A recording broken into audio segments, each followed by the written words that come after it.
நம்முடைய கர்த்தராகிய இயேசு கிறிஸ்துவின் இனிய நாமத்திலே அடியேன் உங்களை வாழ்த்துகிறேன். கிறிஸ்துவுக்குள் அருமையான பிள்ளைகளே, அப்போஸ்தலனாகிய பவுல் கொரிந்தியருக்கு எழுதின 1 நிருபம் 15வது அதிகாரம் 26வது வசனம். பரிகரிக்கப்படும் கடைசி சத்துரு மரணம். பரிகரிக்கப்படக்கூடிய கடைசி சத்துரு மரணம் என்று இங்கே சாட்சியிடப்பட்டிருக்கிறது. பவுல் மூலமாக இங்கே சொல்லப்பட்டிருக்கிற இந்த காரியமானது இங்கே சத்துருவை மரணம் என்று சாட்சி கொடுக்கிறார். இங்கே மரணம் ஒரு சத்துருவாக சாட்சியிடப்படுகிறது. இது கடைசியாக பரிகரிக்கப்படக்கூடிய சத்துரு என்று சாட்சியிடப்பட்டிருக்கிறது. கிறிஸ்துவுக்குள் அருமையானவர்களே, எல்லா சத்துருக்களையும் தமது பாதப்படியாக்கி கீழே போடும் வரைக்கும் அவர் ஆளுகை செய்ய வேண்டியது என்று சாட்சியிடப்பட்டிருக்கிறது. அவருடைய ஆளுகையானது சத்துருவை தன்னுடைய பாதப்படியாக்கி போடும் வரையிலும் அந்த ஆளுமை இந்த பூச்சக்கரத்தில் இருக்கும். அப்படி இருக்கக்கூடிய வேளையிலே பரிகரிக்கப்படக்கூடிய கடைசி சத்துரு மரணம் என்று சாட்சியிடப்பட்டிருக்கிறது. அப்படி கடைசி சத்துரு ஆகிய இந்த மரணம் பரிகரிக்கப்பட்ட பின், அது முடிவுக்கு கொண்டு வரப்பட்ட பின், அந்த மரணத்துக்கு மரணம் வந்த பின், அதற்கு பிறகு மரணம் என்ற ஒரு நிகழ்வு இல்லாதிருக்கக்கூடிய ஒரு காரியம், மரணம் என்ற நிகழ்வு இல்லாதிருக்கக்கூடிய ஒரு நிலை. கிறிஸ்துவுக்குள் அருமையானவர்களே, இங்கே பரிகரிக்கக்கூடிய கடைசி சத்துருவாக இந்த மரணத்தை குறித்து அப்போஸ்தலனாகிய பவுல் சாட்சி கொடுக்கிறார். அதன் பின்னர் மரணம் இல்லாதிருக்கக்கூடிய ஒரு நிலை. ஏனென்றால் மரணத்துக்கு மரணம் கொடுக்கப்பட்டிருக்கிற நிலை, அதற்கு பின்னர் மரணம் என்ற நிலை இல்லாதிருக்கக்கூடிய ஒரு ஜீவனுக்குரிய கிரியை. இந்த கிரியைகள் எல்லாம் நடக்கக்கூடிய கால அளவை குறித்து வேதம் சாட்சியிட்டு இருக்கிறது. கர்த்தருடைய தீர்க்கதரிசிகள் சாட்சியிட்டு இருக்கிறார்கள். பரிசுத்த ஆவியானவர் ஆமென் என்று திருவுளம் பற்றுகிறார். கிறிஸ்துவுக்குள் அருமையானவர்களே, இந்த மரணத்துக்கு அதிபதியாக ஒருவன் நியமிக்கப்பட்டிருக்கிறான். மரணத்துக்கு அதிபதி என்று எபிரேயருக்கு எழுதின நிருபம் 2ஆம் அதிகாரம் 14 மற்றும் 15வது வசனத்திலே நாம் பார்க்கிறோம். ஆதலால் பிள்ளைகள் மாம்சத்தையும் இரத்தத்தையும் உடையவர்களாயிருக்க அவரும் அவர்களைப் போல மாம்சத்தையும் இரத்தத்தையும் உடையவரானார். மரணத்துக்கு அதிகாரியாகிய பிசாசானவனை தமது மரணத்தினாலே அழிக்கும்படிக்கும் ஜீவ காலமெல்லாம் மரண பயத்தினாலே அடிமைத்தனத்திற்குள் ஆனவர்கள் யாவரையும் விடுதலை பண்ணும்படிக்கும் அப்படியானார். மரணத்துக்கு அதிபதியான பிசாசு என்று சொல்லப்பட்டிருக்கிறது. இந்த மரணத்துக்கு அதிபதியான பிசாசை அவர் மேற்கொள்கிறார். தன்னுடைய மரணத்தின் மூலமாக மேற்கொள்கிறார். அப்படி மரணத்தின் மூலமாக மேற்கொண்டு அங்கே மாமிசத்திலே தன்னை வெளிப்படுத்தி மரணத்தில் இருந்து விடுவிக்கக்கூடிய ஒரு கிரியைகளை செய்யக்கூடிய ஒரு நிலை இங்கே சாட்சியிடப்பட்டிருக்கிறது. மரணத்துக்குள்ளாக இருந்து விடுவிக்கக்கூடிய ஒரு காரியம், மரணத்தில் இருந்து மீட்டெடுக்கப்படக்கூடிய ஒரு காரியம், அதை நிகழ்வதற்காக மனுஷகுமாரன் மாமிசத்திலே வெளிப்பட்டார் என்று இங்கே எபிரேயருக்கு எழுதின நிருபத்திலே சாட்சி கொடுக்கப்பட்டிருக்கிறது. மரணம் என்ற ஒரு நிகழ்வு. இந்த மரணம் என்பது பயத்தை உருவாக்கக்கூடிய ஒரு காரியமாக காணப்படக்கூடியதாக வேதாகமத்திலே இந்த இடத்துல சொல்லப்பட்டிருக்கிறதை நாம் பார்க்கிறோம். கிறிஸ்துவுக்குள் அருமையானவர்களே, மரண பயத்தில் இருந்து விடுவிக்கக்கூடிய ஒரு கிரியைக்குரிய காரணியை வெளிப்படுத்துவதற்காகவே கர்த்தர் மாமிசத்திலே வெளிப்பட்டார். குமாரன் மாமிசத்திலே வெளிப்பட்டார். அந்த மாமிசம் தன்னைத்தானே பிற்க ஒப்பு கொடுத்தது. அதன் பின்னர் மரணம் இல்லாதிருக்கக்கூடிய ஒரு நிலை. மரணம் என்பது வேதம் சாட்சி கொடுக்கிறது ஒரு அழிவுக்குரிய காரியம், ஒரு நிறைவுக்குரிய காரியம். கிறிஸ்துவுக்குள் அருமையானவர்களே, இந்த மரணத்தை நிகழ்விக்கக்கூடியவன் இந்த மரணத்துக்கு அதிபதியாகிய பிசாசு என்று சாட்சியிடப்பட்டிருக்கிறது. இந்த மரணம் பிசாசு தன்னுடைய வல்லமையை கொண்டு நிகழ்விக்கக்கூடிய நிகழ்வு. பிசாசு மரணத்தை உருவாக்குகிறான். எப்படியான மரணத்தை உருவாக்குகிறான்? மாமிசத்திலே உருவாக்கப்பட்ட யாவும் ஒரு நாள் அழிவுக்குள்ளாக வேண்டும். மாமிசத்திலே இருக்கக்கூடிய எல்லா ஜீவன்களும், இந்த பூமியிலே இருக்கக்கூடிய எல்லா ஜீவன்களும் ஒரு நாள் மரணத்துக்குரியதாகும், ஒரு நாள் மரணிக்க வேண்டியதாகும். அப்படி மாமிசத்திலே இருக்கக்கூடிய அந்த மரணம் என்பது தேவத்துவத்துக்குள்ளான ஒரு கிரியை. இந்த தேவத்துவத்துக்குள்ளான இந்த கிரியையானது ஒரு மாமிச சரீரம் இந்த பூமியிலே உருவான பின் அது மரணிக்க வேண்டியது நிச்சயமாக காணப்படுகிறது. இந்த மரணத்துக்கு அதிபதியாக இருக்கக்கூடியவன் பிசாசு. ஏனென்றால் அவனுடைய கிரியைகள் காப்பாற்றுவதற்காக அபிஷேகம் பண்ணப்பட்ட கிரியைகள். அந்த கிரியைகள் ஒரு நிலைகளுக்குள்ளாக வர வேண்டும். அந்த கிரியைகளுக்குரிய காரியம் இவையெல்லாம் நிகழ்த்தப்பட வேண்டும் என்று அவனுக்கு கட்டளையிடப்பட்டதோ அதன்படியான கிரியைகளை செய்கிறார். இந்த மரணத்தை கொடுக்கக்கூடிய நிலை அவன் அதிபதியாக இருந்து நிகழ்விக்கக்கூடிய நிகழ்வு. கிறிஸ்துவுக்குள் அருமையானவர்களே, எனவே இங்கே சாட்சி கொடுக்கப்பட்டிருக்கிறது மரணத்துக்கு அதிபதியான பிசாசு. இந்த மரணம் என்பது மாமிசத்திலே ஏற்படக்கூடிய ஒரு மரணம். இந்த மரணம் என்பது மாமிசத்திலே பிறந்த எல்லா ஜீவன்களுக்கும் வரக்கூடியது. மனுஷனுக்கு மாத்திரமல்ல, எல்லா ஜீவராசிகளும் ஒரு நாள் மரணத்துக்குரியதாக காணப்பட வேண்டும். கிறிஸ்துவுக்குள் அருமையானவர்களே, ஒருவனுடைய மீறுதலினால் மரணம் வந்தது. கர்த்தர் தன்னுடைய நீதியின் நிமித்தம் குமாரனாய் வெளிப்பட்டு அந்த மரணத்திலிருந்து நம்மை விடுவித்தார். ஆதாமுடைய மீறுதலினால் பாவம் வந்தது என்றும் அந்த பாவத்துக்கு ரட்சிப்பை கொடுக்கும் வண்ணமாக ஒருவருடைய மாமிச சரீரம், கிறிஸ்துவனுடைய மாமிச சரீரம் பிற்கப்பட்ட பின் அது ஜீவனை கொடுத்ததாக வேதம் சாட்சி கொடுக்கிறது.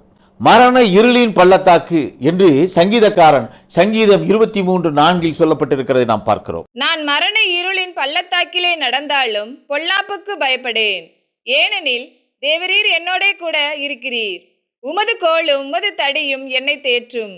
நான் மரண இருளின் பள்ளத்தாக்கிலே நடந்தாலும் பொல்லாப்புக்கு பயப்படேன் என்று அவன் சாட்சி கொடுக்கிறான்.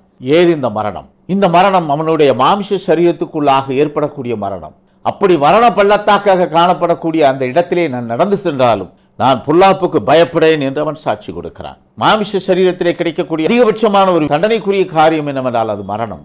ஜீவனை கொடுப்பதை காட்டிலும் வேறொன்றில் மேலானது இல்லை என்று வேதம் சாட்சி கொடுக்கிறது.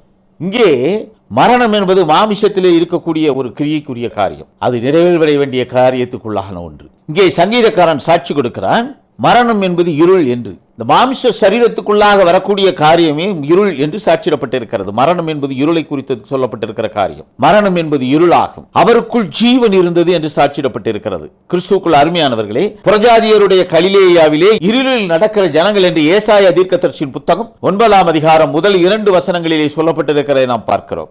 ஆகிலும் அவர் செபுலோன் நாட்டையும் நப்தலி நாட்டையும் இடுக்கமாய் ஈனப்படுத்தின முந்தின காலத்தில் இருந்தது போல அது இருண்டிருப்பதில்லை. ஏனென்றால் அவர் கடற்கரை அருகிலும் யோர்தான் நதியோரத்திலும் உள்ள பிரஜாதியாருடைய கலிலேயாவாகிய அத்தேசத்தை பிற்காலத்திலே மகிமைப்படுத்துவார். இருளில் நடக்கிற ஜனங்கள் பெரிய வெளிச்சத்தை கண்டார்கள். மரண இருளின் தேசத்தில் குடியிருக்கிறவர்களின் மேல் வெளிச்சம் பிரகாசித்தது. இயேசு கிறிஸ்து கலிலேயாவிலே சுவிசேஷத்தை சொன்ன பின் இருளில் இருந்த ஜனங்கள் வெளிச்சத்தை கண்டார்கள் என்று சொல்லப்பட்டிருந்த இந்த தீர்க்க தரிசனமானது நிறைவேறினதை வேதம் சாட்சி கொடுக்கிறது.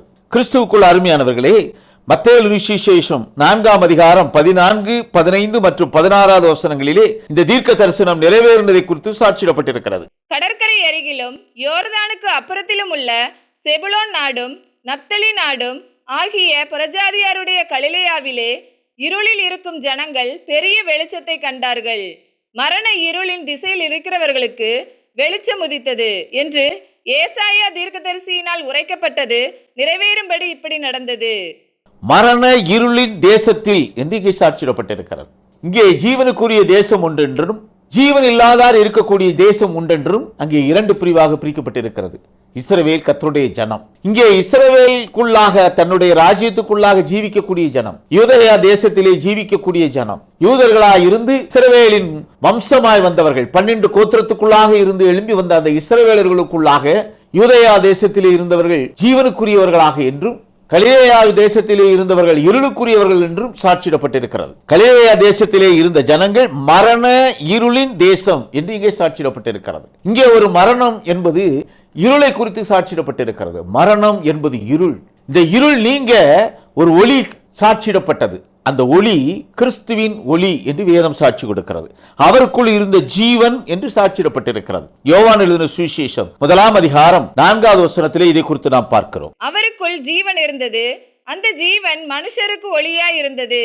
அவருக்குள் ஜீவன் இருந்தது, அந்த ஜீவன் மனுஷனுக்கு ஒளியாய் இருந்தது என்று சாட்சியிடப்பட்டிருக்கிறது. கிறிஸ்துவுக்குள்ள அருமையானவர்களே, இங்கே மரணம் என்று ஒன்று சாட்சியிடப்படக்கூடிய ஒரு நிலை, ஜீவன் என்று ஒன்று சாட்சியிடப்படக்கூடிய ஒரு நிலை.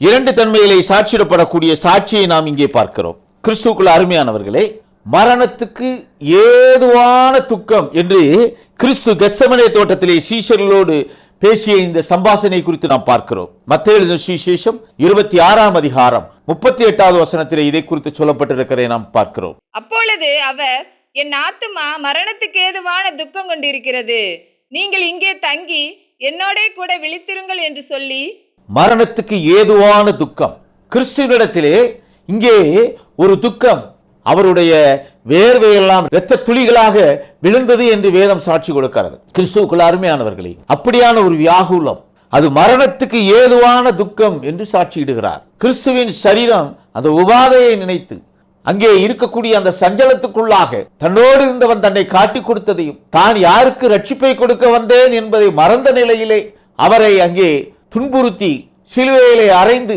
அவரை கொலை செய்யக்கூடிய அந்த காரியங்கள் எல்லாவற்றையும் நினைவு கூர்ந்தவராக அந்த மரணத்தை குறித்து துக்கத்துக்குள்ளாக அவர் காணப்பட்டார். கிறிஸ்துவுக்குள் அருமையானவர்களே, எனவே அவர் மரணத்துக்கு ஏதுவான துக்கம் என்று தன்னுடைய சீஷர்களை சொல்கிறதை நாம் பார்க்கிறோம். கிறிஸ்துவுக்குள் அருமையானவர்களே, இந்த மரணம் என்பது மாமிசத்திலே இருந்து ஜீவன் பிரியக்கூடிய ஒரு நிலை, மாமிசத்திலே இருந்து உயிர் பிரியக்கூடிய ஒரு நிலை. இந்த இரண்டு தன்மை இங்கே சாட்சியிடப்பட்டிருக்கிறது. மாமிசத்தில் இருந்து உயிர் பிரியக்கூடிய ஒரு நிலை, மாமிசத்தில் இருந்து ஜீவன் பிரியக்கூடிய ஒரு நிலை.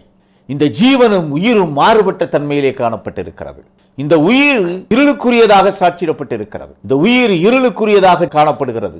இந்த ஜீவன் ஒளிக்குரியதாக காணப்படுகிறது.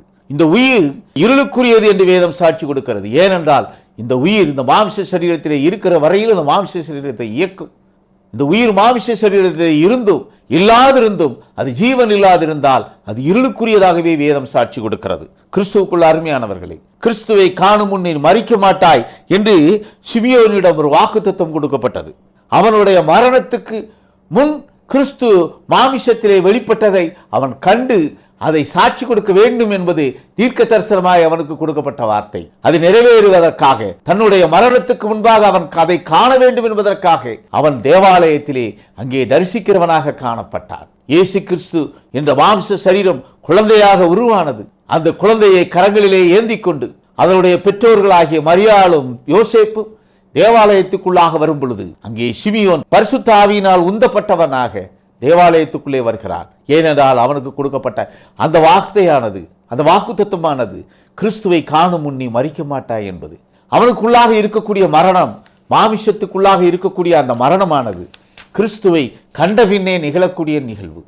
இந்த மரணம் இரண்டு தன்மையிலே பிரிக்கப்பட்டிருக்கிறது. ஒன்று மாமிசத்துக்குரிய மரணம், மற்றொன்று ஆவிக்குரிய மரணம். கிறிஸ்துவுக்குள்ள அருமையானவர்களே, பிலாத்துவினிடத்திலே இயேசு கிறிஸ்து ஒப்புக் கொடுக்கப்படுகிறார். அவன் அவருடைய காரியங்களை எல்லாவற்றையும் விசாரிக்கிறான். அவரிடத்திலே அவன் ஒரு குற்றமும் காணவில்லை. எனவே அங்கே ஏரோதினிடத்துக்கு அனுப்புகிறான். ஏரோதுவும் அவரிடத்திலே விசாரித்து அவரிடத்திலே ஒரு குற்றமும் காணாதிருக்கக்கூடிய ஒரு நிலையிலே மீண்டுமாக ஏரோது கிறிஸ்துவை பிலாத்துவினிடத்துக்கு அனுப்புகிறான். அங்கே பிலாத்து அறிக்கையிடுகிறதை வேதம் சாட்சி கொடுக்கிறது. லூக்கா எழுதின சுவிசேஷம் 23ஆம் அதிகாரம் 15வது வசனத்திலே இதை குறித்து நாம் பார்க்கிறோம். உங்களை ஏரோதினிடத்திற்கும் அனுப்பினேன், அவரும் இவனிடத்தில் குற்றம் காணவில்லை, மரணத்துக்கு ஏதுவாக இவன் ஒன்றும் செய்யவில்லையே. மரணத்துக்கு ஏதுவாக இவரிடத்திலே எந்த குற்றமும் காணப்படவில்லை என்று ஏரோது பிலாத்துவினிடத்திலே அனுப்புகிறதை நாம் இங்கே பார்க்கிறோம். கிறிஸ்துவுக்குள் அருமையானவர்களே, பிலாத்துவும் ஏரோதும் தேவத்துவ ஆளுமைக்குள்ளாக நியமிக்கப்பட்டவர்கள். தேவத்துவ ஆளுமைக்குள்ளாக ஒரு நீதி நியமனம் அங்கே நியமிக்கப்பட்டிருக்கிறது. அந்த நியமனத்தின்படியாக அங்கே கொடுக்கப்பட்டிருக்கக்கூடிய அந்த சட்டத்திட்டங்களுக்கு உட்படாதபடிக்கு செயல்படும் பொழுது அது மரணத்துக்குரிய குற்றமாக இருக்குமே, ஆனால் அது மரணத்துக்கு உட்படுத்த வேண்டும். இது தேவத்துவத்திலே கொடுக்கப்பட்டிருக்கிற பிரமாணம். ஆனால் இந்த தேவத்துவத்துக்குள்ளாக கிறிஸ்துவனிடத்திலே எந்த குற்றமும் காணப்படவில்லை. ஆனால் அவருக்குள்ளாக குற்றப்படுத்தக்கூடிய நிலையிலே எழுந்த அந்த ஜனங்கள், எழுந்த யூதர்கள் அவருடைய மாமிசத்திலே இருந்து எழக்கூடிய கிரியைகள் நிமித்தம் அவருக்கு எதிராக செயல்படவில்லை. அங்கே அவர் விழுத்த ஆவிக்குரிய வார்த்தையை கொண்டு அவருக்கு எதிராக கிரியைகளை செய்தார்கள். ஆவிக்குரிய வார்த்தைகளுக்கு எதிராக கிரியை செய்வதே சத்துருவினுடைய கிரியையாய் ஆரம்பம் முதல் நிகழ்ந்து வருகிறது. கிறிஸ்துவுக்குள் அருமையானவர்களே, ஆதி முதற்கொண்டு அவன் பாவம் செய்ய தூண்டுகிறவனாகவே காணப்படுகிறான். ஆதி முதற்கொண்டு அவன் கொலை வரி கொண்டவனாகவே காணப்படுகிறான். காயீனின் இடத்திலே புகுந்தவனாய் ஆபேலை கொலை செய்யக்கூடிய ஒரு நிலை. கிறிஸ்துவுக்குள்ள அருமையானவர்களே, காயீன் ஆபேலை கொலை செய்தான். ஆபேல் மரித்தான், ஆனால் இன்னமும் பேசுகிறவனாக இருக்கிறான் என்று வேதம் சாட்சி கொடுக்கிறது. காயீனும் மரித்தான், ஆனால் அவனுடைய ஜீவன் இன்றைக்கு ஆக்கினைக்கு காத்துக் கொண்டிருக்கிறதாக காணப்படுகிறது. இவை யாவும் வேதம் சாட்சி கொடுக்கிறது. மரணத்துக்கு பின்னாக நிகழக்கூடிய ஒரு நிலை. வேதம் இரண்டு தன்மையிலே வேறுபடுகிறது. ஒன்று மாமிஷ மரணம், மற்றொன்று ஆவிக்குரிய மரணம். கிறிஸ்துவுக்குள் அருமையானவர்களே, இந்த மரணம் ஜீவன் இரண்டு தன்மையிலே வெளிப்படுகிறதை நாம் பார்க்கிறோம். யோவான் எழுதின சுவிசேஷம் 5ஆம் அதிகாரம் 24வது வசனத்திலே நாம் பார்க்கிறோம். என் வசனத்தை கேட்டு என்னை அனுப்பினவரை விசுவாசிக்கிறவனுக்கு நித்திய ஜீவன் உண்டு. அவன் ஆக்கினை தீர்ப்புக்குட்படாமல் மரணத்தை விட்டு நீங்கி ஜீவனுக்குட்பட்டிருக்கிறான் என்று மெய்யாகவே மெய்யாகவே உங்களுக்கு சொல்லுகிறேன். என் வார்த்தையை கேட்டு என்னை அனுப்பினவரை விசுவாசிக்கிறவன் மரணத்தை விட்டு நீங்கி ஜீவனுக்கு உட்பட்டிருப்பான் என்று சாட்சி கொடுக்கிறார். இங்கே மரணம் என்றும் ஜீவன் என்றும் இரண்டு தன்மை சாட்சியிடப்பட்டிருக்கிறது. கிறிஸ்துவுக்குள்ள அருமையான பிள்ளைகளை, வேதத்திலே சொல்லப்பட்டிருக்கிற இந்த மரணம் என்பது இரண்டு விதமான மரணம். ஒன்று மாமிஷ மரணம், மற்றொன்று ஆவிக்குரிய மரணம். இந்த ஆவிக்குரிய மரணம் என்பது ஜீவனுக்குரிய மரணம். இந்த ஜீவன் என்பது உள்ளான மனிதனாகிய ஆத்துமா. இந்த உள்ளான மனிதனாகிய ஆத்துமா பெற்ற முதல் மனிதன் ஆதாம். வேதம் சாட்சி கொடுக்கிறது, முதலாவது மரணம் அது எல்லா ஜனங்களுக்கும் ஏற்படக்கூடிய மரணம். இரண்டாவது மரணம், ஜீவன் பெற்றவன் நீதிக்குரிய கிரியையை செய்யாதிருப்பானேயானால் அவனுக்கு ஏற்படக்கூடிய மரணம். கிறிஸ்துவுக்குள் அருமையான பிள்ளைகளை, இந்த மரணம் இரண்டு தன்மையிலே சாட்சியிடப்பட்டிருக்கிறது. ஆனால் அறியாதிருக்கிற ஜனம் மாமிச மரணத்தை ஆவியின் மரணத்தோடு சேர்ந்து ஒரே கிரியைக்குள்ளாக சிந்திக்கும் பொழுது, ஆதாம் அவர்கள் கண்களுக்கு முன்பாக பூமியிலே சிருஷ்டிக்கப்பட்ட முதல் மனிதனாக காணப்படுகிறான். ஆதாம் பூமியிலே சிருஷ்டிக்கப்பட்ட முதல் மனிதன் அல்ல.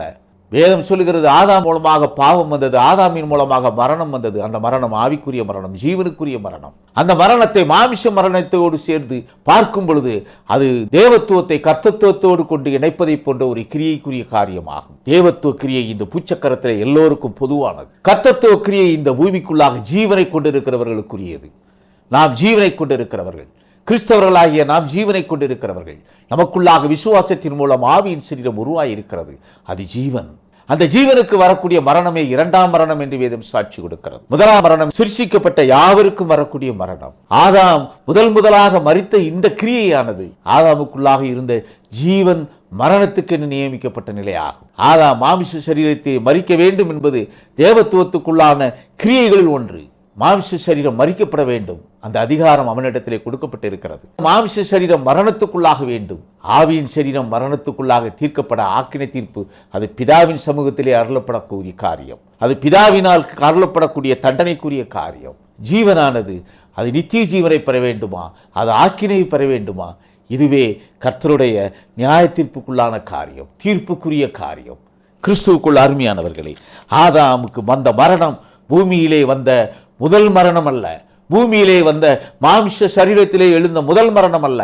மரணம் என்பது மனுக்குலம் இந்த பூமியிலே சிருஷ்டிக்கப்பட்டது முதல் அதற்கென்று கொடுக்கப்பட்ட கால அளவுக்கு பின்னர் அது மரணத்துக்குள்ளானது. இது பொதுவான மரணம், இது மாமிச மரணம். ஆதாமுக்கு மாத்திரமல்ல, ஆதாமுக்கு முந்திருந்த எல்லா ஜனங்களும் மரணத்துக்குள்ளானார்கள். ஆதாமும் மரணத்துக்குள்ளானார். சிருஷ்டிக்கப்பட்ட எல்லா பறவைகள், இனங்கள், விலங்குகள், சிருஷ்டிக்கப்பட்ட எல்லா மச்சங்கள் யாவும் மரணத்துக்குள்ளாக வேண்டும். இது பொதுவான மரணம். வேதம் இந்த பொதுவான மரணத்தை குறித்து சொல்லவில்லை. இந்த பொதுவான மரணத்தை குறித்த பயம் அது மாமிசத்திலே ஏற்படக்கூடிய நிகழ்வுக்குரிய காரியம். ஆனால் ஜீவனுக்குரிய அந்த மரணத்தை குறித்த பயம் வேதம் அதை குறித்து சாட்சி கொடுக்கிறது. ஜீவனுக்குரிய அந்த மரணமானது அது ஆக்கினை தீர்ப்புக்குரிய மரணம், அது எரி நரகத்திலே தள்ளப்படக்கூடிய மரணம். ஆதாம் மரணம் ஆவிக்குரிய அந்த சரீரத்துக்கு ஏற்பட்ட மரணத்தை குறித்த சாட்சி, அது மாமிச மரணத்தை குறித்ததல்ல. ஆனால் இன்றைக்கு சபைகள் சாட்சி கொடுக்கிறது ஆதாம் முதற்கொண்டு இந்த மரணம் வந்தது என்று. கிறிஸ்துவுக்குள் அருமையானவர்களே, மாமிசத்தையும் ஆவியின் சரீரத்தையும் அங்கே இணைத்து காணக்கூடிய ஒரு நிலை. மாமிச சரீரம் வேறு, ஆவியின் சரீரம் வேறு. இந்த ஆவியின் சரீரம் ஜீவன் என்று சாட்சியிடப்பட்டிருக்கிறது. இந்த ஜீவனுக்கு தான் பிரமாணம். கிறிஸ்துவுக்குள் அருமையானவர்களே, அவருடைய வார்த்தையை கேட்டு அவருடைய அனுப்பினவரை விசுவாசிக்கிறவன் மரணத்தை விட்டு நீங்கி ஜீவனுக்குட்பட்டிருப்பான் என்று சாட்சி கொடுக்கப்பட்டிருக்கிறது. இது ஆவியின் சரீரத்துக்கு உட்பட்ட வார்த்தை. கிறிஸ்துவுக்குள்ள அருமையானவர்களே, இங்கே பிதாவினால் ஒரு பிரமாணம் கட்டளையிடப்பட்டிருக்கிறது. அந்த பிரமாணம் சாட்சி கொடுக்கிறது பிதாவை குமாரன் மூலமாக விசுவாசிக்க வேண்டும், குமாரனை பிதா அனுப்பினார் என்று விசுவாசிக்க வேண்டும். இது ஜீவனுள்ளவனுக்கு மரணத்தை கொடுக்காதிருக்கக்கூடிய ஒரு பிரமாணமாகும், ஒரு விசுவாசமாகும். ஜீவனை பெற்றிருந்த இஸ்ரவேலர்கள், ஜீவனை பெற்றிருந்த யூதர்கள், தங்களுக்குள்ளாக ஆவியின் சரீரத்தை பெற்றிருந்த யூதர்கள் மாமிச மரணத்துக்கு மேலான ஒரு காரியமாக சிகழக்கூடிய அந்த ஆவியின் சரீரத்துக்குரிய மரணத்திலிருந்து தப்புவிக்க அவர்கள் பெற்றிருந்த ஜீவனை நித்திய ஜீவனுக்குரிய கிரியைக்குரிய காரணிக்குள்ளாக கொண்டு செல்ல அவர்களிடத்திலே ஒரு விசுவாசம் தேவைப்பட்டது என்று இங்கே சாட்சியிடப்பட்டிருக்கிறது. அந்த விசுவாசமானது குமாரன் மூலமாக பிதாவை விசுவாசிப்பதாகும். அந்த விசுவாசமானது குமாரன் பிதாவினால் அனுப்பப்பட்டவர் என்று விசுவாசிப்பதாகும். பிதாவினால் அனுப்பப்பட்ட அந்த வார்த்தை மாமிசத்திலே வெளிப்பட்டது என்பதை விசுவாசித்தவர்கள் அப்போஸ்தலர்கள் அங்கே அவர்கள் மரணத்திலிருந்து காக்கப்பட்டவர்களாக ஆனார்கள். அவர்களுக்குள்ளாக இருந்த அந்த ஜீவன் நித்திய ஜீவனுக்குரிய கிருபை பெற்றதாக சாட்சியிடப்பட்டிருக்கிறது. அது மாத்திரமல்ல, இஸ்ரவேலின் 12 கோத்திரங்களையும் நியாயம் தீர்க்கக்கூடிய நியாயாதிபதிகளாய் அவர்கள் 24 மூப்பர்களோடு மூப்பர்களாய் அமரக்கூடிய ஒரு நிலை. நியாய தீர்ப்பின் நாளிலே அவர்கள் இஸ்ரவேலர்களை நியாயம் விசாரிப்பார்கள், மூப்பர்களாய் இருந்து நியாயம் விசாரிப்பார்கள். 7 சபைக்குரிய தூதர்களும் மூப்பர்களாய் இருந்து சபைக்காலங்களிலே தங்களுடைய கிரியைகளை அங்கே தன்னகத்தை வெளிப்படுத்திக் கொண்டிருந்த கிறிஸ்தவர்களுடைய ஆத்துமாக்களை அவர்கள் நியாயம் விசாரிக்க மூப்பர்களாக அமர்ந்திருப்பார்கள். கிறிஸ்துவுக்குள் அருமையானவர்களே, இந்த மரணம் என்பது வேதம் சாட்சியிடக்கூடிய இந்த மரணமானது அது ஆவியின் சரீரத்துக்குரிய மரணம். அந்த ஆவியின் சரீரம் பெற்ற முதல் மனிதன் ஆதாம்.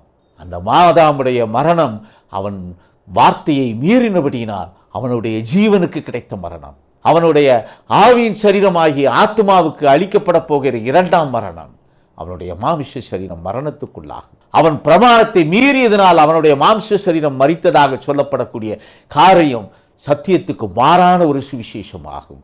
சத்தியத்துக்கு மாறான ஒரு சுவிசேஷம் ஆதாமுடைய மீறுதல் அவனுடைய மாம்ச சரீரத்துக்கு மரணத்தை கொடுத்தது என்பதாகும். கிறிஸ்துவுக்குள் அருமையானவர்களே, இங்கே பாபிலோன் என்று சாட்சியிடப்படுகிற வேசி தன்னுடைய சுவிசேஷத்தை ஆதாமுக்கு ஏற்பட்ட மரணத்தை மாமிச மரணம் என்று சாட்சியிடுகிறாள். அது மாமிசத்துக்குரிய மரணம் அல்ல.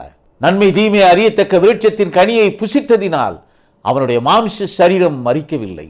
அவனுடைய மாமிச சரீரம் நன்மை தீமை அறியத்தக்க கனியை புசியாதிருந்தாலும் அது மரித்திருக்கக்கூடிய ஒரு காரியம், அது மரித்திருக்க வேண்டிய ஒரு நிலை, அது மரித்திருக்கும்.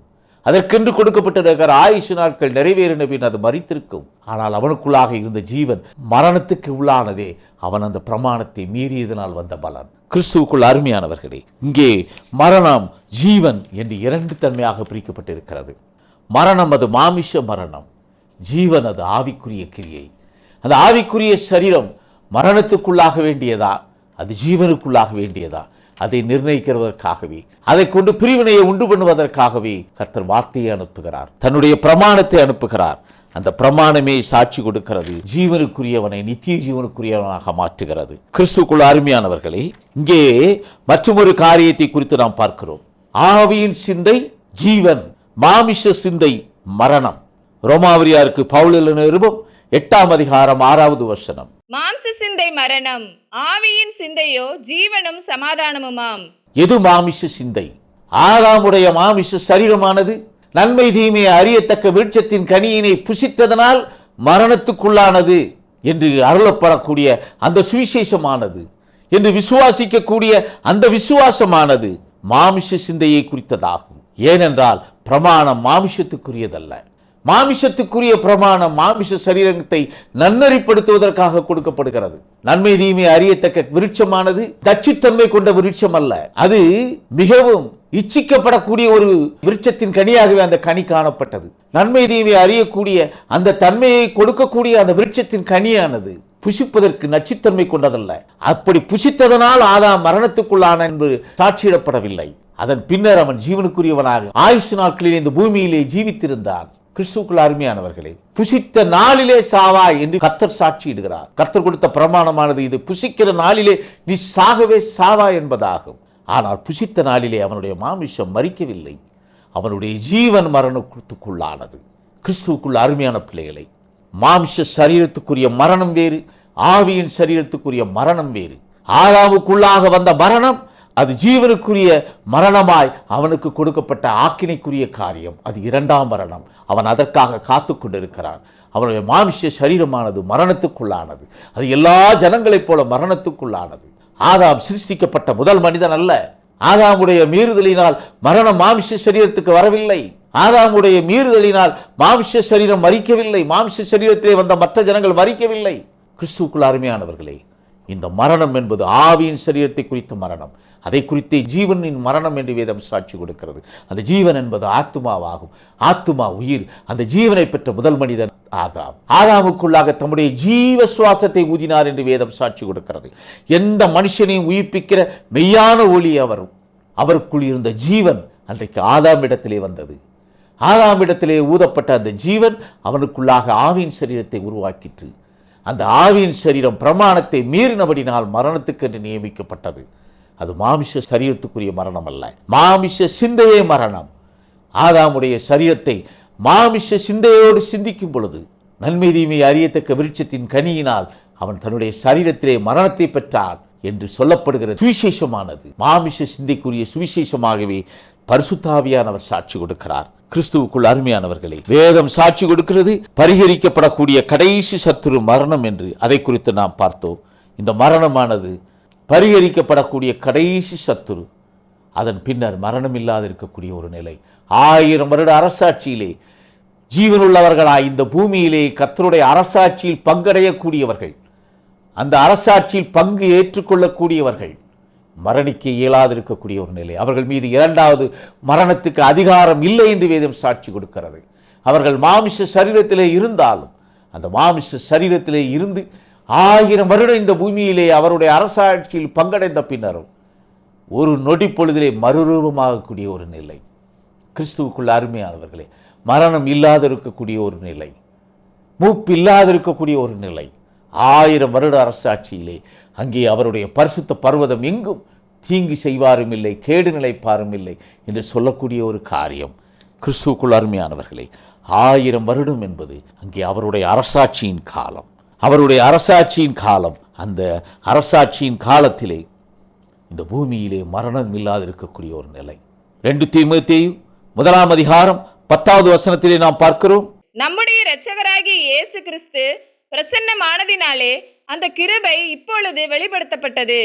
அவர் மரணத்தை பரிகரித்து ஜீவனையும் அழியாமையையும் சுவிசேஷத்தினாலே வெளியரங்கமாக்கினார். அவர் மரணத்தை பரிகரித்து ஜீவனையும் அழியாமையையும் சுவிசேஷத்தினாலே வெளியரங்கமாக்கினார் என்று பவுல் இங்கே சாட்சி கொடுக்கிறார். இந்த ஜீவனும் மரணமும் சுவிசேஷத்தினாலே வெளியரங்கமாக்கப்படுகிறது. இந்த மரணத்திலிருந்து மீட்பை பெற ஜீவனை பெற்றிருக்கிறவன் அழியாமையை பெற்றுக் கொள்வதற்காக சுவிசேஷம் சாட்சியிடப்பட்டிருக்கிறது. இந்த சுவிசேஷம் எல்லா காலங்களிலும் பிரமாணமாய் சாட்சியிடப்பட்டது. இயேசு கிறிஸ்து மாமிசத்திலே வெளிப்பட்ட போது அந்த சுவிசேஷம் அவர் மூலமாக வெளிப்பட்டது. அந்த சுவிசேஷம் ராஜ்யத்தின் சுவிசேஷமாக சாட்சியிடப்பட்டது. அதன் பின்னர் 7 சபை காலங்களிலும் 7 சபைக்குரிய தூதர்கள் மூலமாக அந்த மரணத்தை பரிகரிக்கக்கூடிய ஜீவனை அழியாமையாக சுவிசேஷம் சாட்சியிடப்பட்ட நிலை. 7 சபை தூதர்கள் மூலமாக ஜீவனை பெற்றிருக்கிறவர்கள் அழியாமையை பெற்றுக் கொள்வதற்காக, தாங்கள் பெற்றிருக்கக்கூடிய ஆவியின் சரீரம் நித்திய ஜீவனை பெற்றுக் கொள்வதற்காக அவர்களிடத்திலே சுவிசேஷம் சாட்சியிடப்பட்டது. அந்த சுவிசேஷம் பிரமாணத்தின் மூலம் சாட்சியிடப்பட்டது. ஜீவன் என்பது ஆத்துமா, அது அழியாமைக்குரியதாக மாற வேண்டும். அந்த அழியாமைக்குரியதாக மாறுவதற்காக நித்திய ஜீவன் பெற்றுக்கொள்வதற்காக கர்த்தருடைய சமூகத்திலிருந்து வார்த்தை அனுப்பப்படுகிறது, பிரமாணம் அனுப்பப்படுகிறது. அந்த பிரமாணம் சுவிசேஷமாக சாட்சியிடப்பட்டது. அந்த சுவிசேஷமானது 7 சபைக்காலங்களிலும் 7 சபைக்குரிய பிரமாணமாக சாட்சியிடப்பட்டது.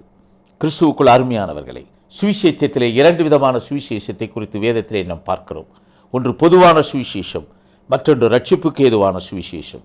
இந்த பொதுவான சுவிசேஷம் என்பது பொதுவான பாவத்தை குறித்து சொல்லக்கூடிய ஒரு காரியம். ரட்சிப்புக்கு ஏதுவான சுவிசேஷம் என்பது மரணத்துக்கு ஏதுவான பாவத்தை குறித்து சாட்சியிடக்கூடிய சுவிசேஷமாகும். ஏனென்றால் பாவம் 2 தன்மையிலே வேறு பிரிக்கப்பட்டிருக்கிறது. மரணத்துக்கு ஏதுவான பாவம் என்றும் மரணத்துக்கு ஏதுவல்லாத பாவம் என்றும் 2 தன்மையிலான பாவங்கள் இங்கே வேறு பிரிக்கப்பட்டிருக்கிறது. அப்போஸ்தலனாகிய யோவான் சாட்சி கொடுக்கிறார். யோவான் எழுதின 1 நிருபம் 5 அதிகாரம் 16வது வசனத்திலே இதை குறித்து நாம் பார்க்கிறோம். மரணத்துக்கு ஏதுவல்லாத பாவத்தை தன் சகோதரன் செய்ய ஒருவன் கண்டால் அவன் வேண்டுதல் செய்ய கடவன், அப்பொழுது அவனுக்கு ஜீவனை கொடுப்பார். யாருக்கென்றால் மரணத்துக்கு ஏதுவல்லாத பாவத்தை செய்தவர்களுக்கே. மரணத்துக்கு ஏதுவான பாவம் உண்டு, அதை குறித்து வேண்டுதல் செய்ய நான் சொல்லேன். கிறிஸ்துவுக்குள் அருமையான பிள்ளைகளை, இங்கே மரணத்துக்கு ஏதுவான பாவம் என்றும் மரணத்துக்கு ஏதுவல்லாத பாவம் என்றும் 2 தன்மையிலான பாவங்களை குறித்து இங்கே அப்போஸ்தலனாகிய யோவான் சாட்சி கொடுக்கிறார். எது மாமிசத்திலே நன்மை பயக்குமோ அவைகள் மாமிசத்துக்கு நன்மையை பயக்கக்கூடிய பிரமாணம். எது ஆவிக்குரிய சரீரத்துக்கு நன்மையை பயக்குமோ அது ஆவிக்குரிய சரீரத்துக்கு கொடுக்கப்படுகிற நன்மைக்குரிய காரியம். இங்கே மரணத்துக்கு ஏதுவானது என்றும் மரணத்துக்கு ஏதுவல்லாததும் என்றும் 2 தன்மையிலே பிரிக்கப்பட்டிருக்கிறது. இந்த மரணமானது மாம்ச சரீரத்துக்குரிய மரணம் அல்ல, அது ஆவியின் சரீரத்துக்குரிய மரணம். ஆவியின் சரீரத்திலே ஆவிக்குரிய பிரமாணத்தை மீறுவதனால் ஆவியின் சரீரம் அது மன்னிக்கப்பட முடியாத மரணத்துக்கு ஏதுவான பாவமாக அது சாட்சியிடப்பட்டிருக்கிறது. ஜீவனை பெற்றிருக்கிறவனுக்கு கொடுக்கப்பட்டிருக்கிற பிரமாணத்தை மீறுகிறவன் அவன் மரணத்துக்கு ஏதுவான பாவம் செய்கிறவனாக காணப்படுகிறான். ஜீவனை பெற்றிருக்கிறவன், தன்னகத்தை ஆவியின் சரீரம் பெற்றிருக்கிறவன், அவன் எந்த கிரியைகளை செய்ய வேண்டும் என்று ஆவிக்குரிய பிரமாணம் சாட்சியிடப்பட்டதோ, ஆவிக்குரிய பிரமாணம் சாட்சியிடப்படுகிறதோ அவைகளின்படி செயல்படுகிறவன் நித்திய ஜீவனை பெற்றுக்கொள்ளக்கூடிய கிருபையை பெற்றவனாக காணப்படுகிறான். அவன் மரணத்துக்கு ஏதுவான பாவம் செய்யாதவனாய், மரணத்துக்கு ஏதுவல்லாத காரியங்களிலே, பாவங்களிலே, தன்னுடைய மாம்ச சரீரங்களிலே கிரியைகளை செய்கிறவனாக இருந்தாலும் அவனுடைய ஆவியின் சரீரமானது மரணத்துக்கு ஏதுவான பாவம் செய்யாதபடியினால் அங்கே அவன் நித்திய ஜீவனுக்குரியவனாக தீர்க்கப்படுகிறான். கிறிஸ்துவுக்குள்ள அருமையானவர்களே, மரணத்துக்கு ஏதுவான பாவத்துக்கு வேண்டுதல் சொல்ல நான் சொல்லேன் என்று இங்கே அப்போஸ்தலனாகிய யோவான் சாட்சி கொடுக்கிறார். எது மரணத்துக்கு ஏதுவான பாவம்? எது மரணத்துக்கு ஏதுவான பாவம்? ஆவியின் சரீரம் ஜீவனை பெற வேண்டும் என்று வார்த்தை அனுப்பப்படுகிறதே, பிரமாணம் அனுப்பப்படுகிறதே, அதை மீறுதல், அது மரணத்துக்கு ஏதுவான பாவம். ஆதாமுடைய கிரியைகளிலே நன்மையான கிரியைகள் காணப்பட்டிருக்கலாம். மாம்ச சரீரங்களிலே அவனுடைய கிரியைகள் நீதிக்குரிய கிரியைகளாக காணப்பட்டிருக்கலாம்.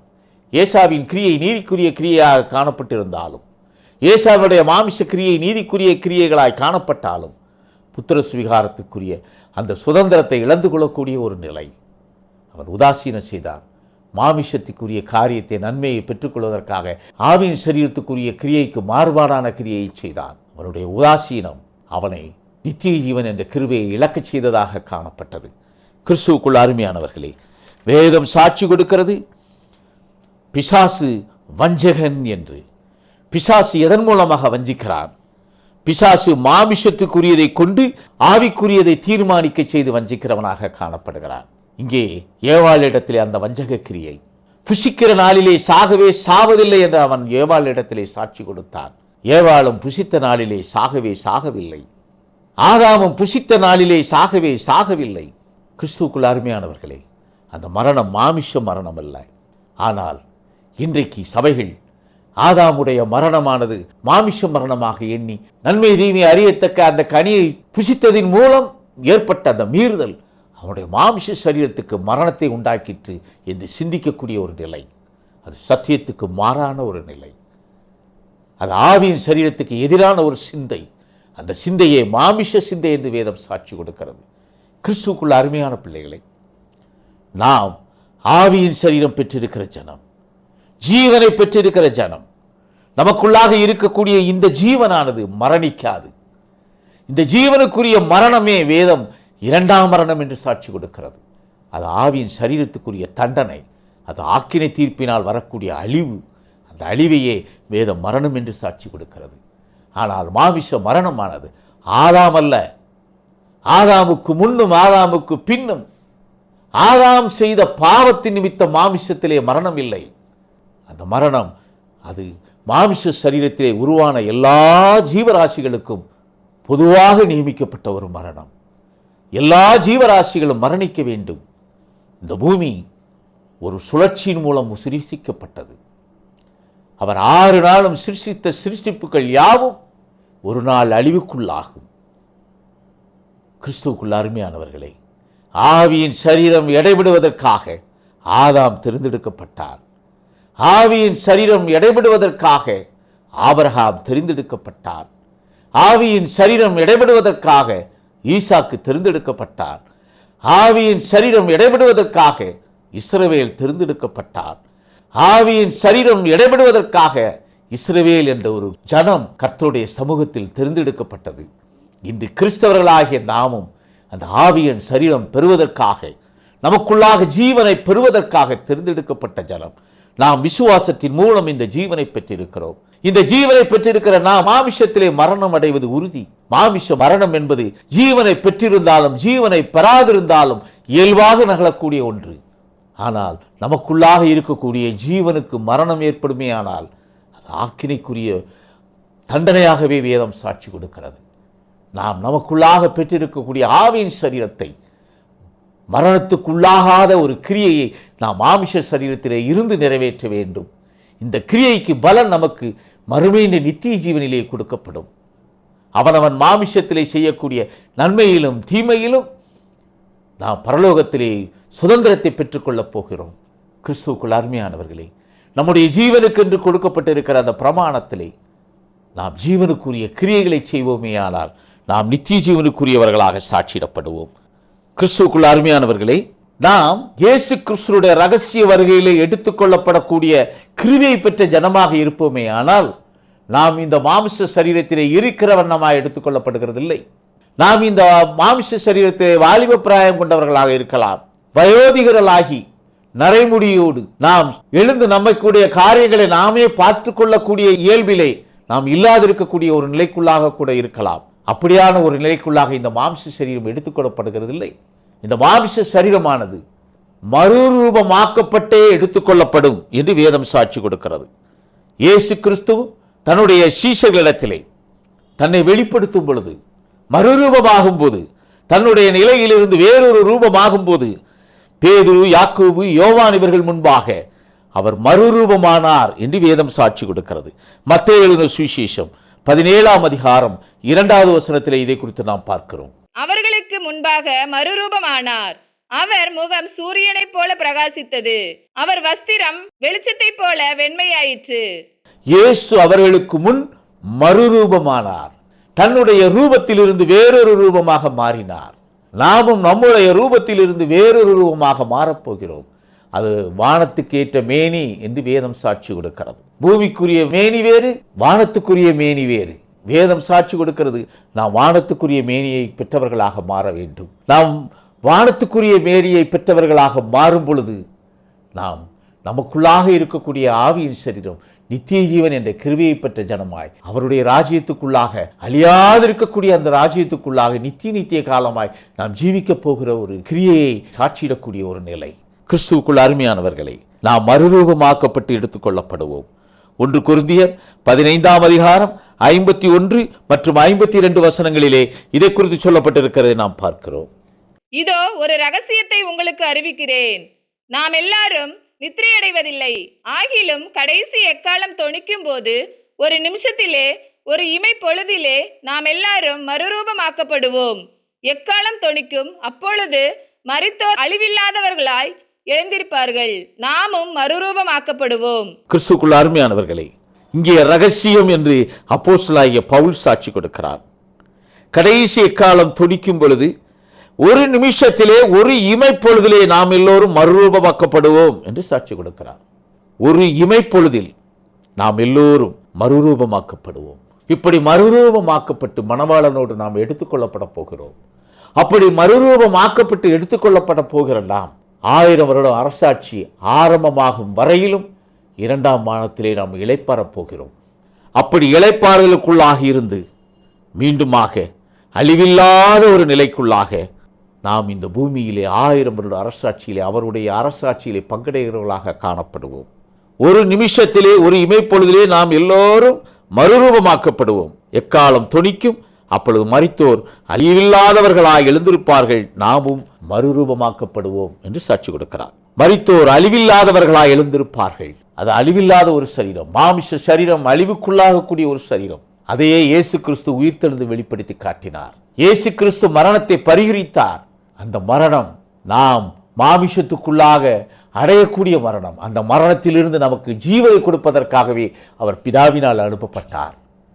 நாம் நமக்குள் ஜீவனை பெற்றுக்கொள்ள வேண்டும் என்பதற்காகவே, நமக்குள்ளாக ஆவியின் சரீரம் பெற்றுக்கொள்வதற்காகவே பிதாவினால் அனுப்பப்பட்டார்.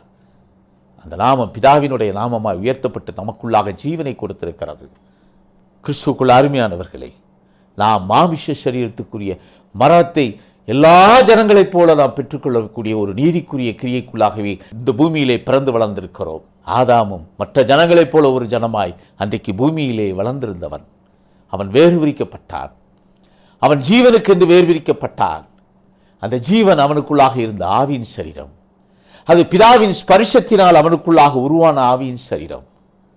அந்த ஆவியின் சரீரம் மீறுதலினால் ஆக்கினைக்கென்று வைக்கப்பட்டிருக்கிறது. ஆதாமுடைய மாமிச சரீரம் அவனுடைய மீறுதலினால் மரணிக்கவில்லை. அது இயல்புக்குள்ளான ஒன்று. தேவத்துவத்தின் கிரியைகள் வேறு, கர்த்தத்துவத்தின் கிரியைகள் வேறு. தேவத்துவம் மாமிசத்துக்குரியது, கர்த்தத்துவம் ஆவிக்குரியது. தேவத்துவம் கர்த்தத்துவத்தையும் இணைக்கும் பொழுது அங்கே மாமிச சிந்தை எழக்கூடிய ஒரு நிலை. அந்த மாமிச சிந்தையை மரணத்துக்குள்ளாக்கும். அது ஜீவனை மரணத்துக்குள்ளாக்கும். இதை குறித்தே வேதம் சாட்சி கொடுக்கிறது.